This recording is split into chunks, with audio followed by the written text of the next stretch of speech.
mengadakan satu lawatan kunjung hormat ke Radio Televisyen Malaysia, RTM, sebagai usaha memperkukuh jaringan kerjasama komuniti antara institusi pendidikan dan organisasi media negara. Sekolah menengah kota, juga kita sebenarnya ni dek.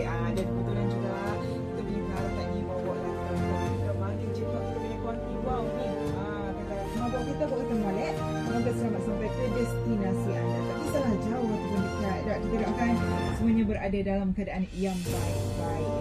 Memang kerja dengan stres, enjoy. Kita kerja ni lakukan tugasan kita dengan seikhlas hati yang mungkin, barulah kita punya minat tu mari. Lawatan ini merupakan satu langkah proaktif dalam membina hubungan strategik yang dapat memberikan manfaat kepada warga sekolah, khususnya dalam bidang komunikasi, penyiaran, media kreatif dan pembangunan bakat pelajar. Sepanjang lawatan, delegasi SMK Kota telah diberikan penerangan mengenai peranan RTM sebagai organisasi penyiaran utama negara. Selain berpeluang meninjau fasiliti dan operasi penyiaran yang digunakan dalam menghasilkan pelbagai program televisyen dan radio.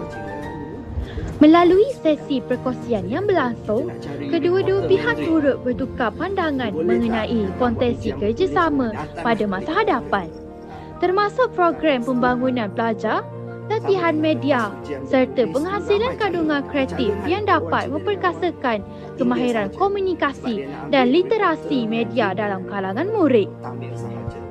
So depan saya tu ada 7 orang. Saya nombor 8, saya datang awal.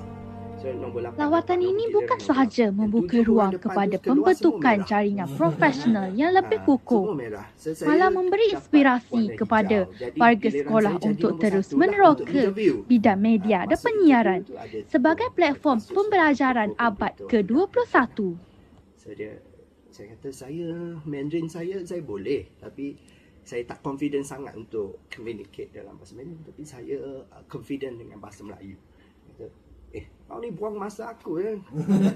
Aku nak cari wartawan Mandarin. Habis kau datang ambil ujian Pihak apa? SMK Kota merakankan setinggi-tinggi perhargaan kepada RTM Malaysia atas sambutan mesra dan kesediaan menjalinkan kerjasama demi pembangunan pendidikan serta pembentukan generasi yang lebih berilmu, kreatif dan berdaya saing.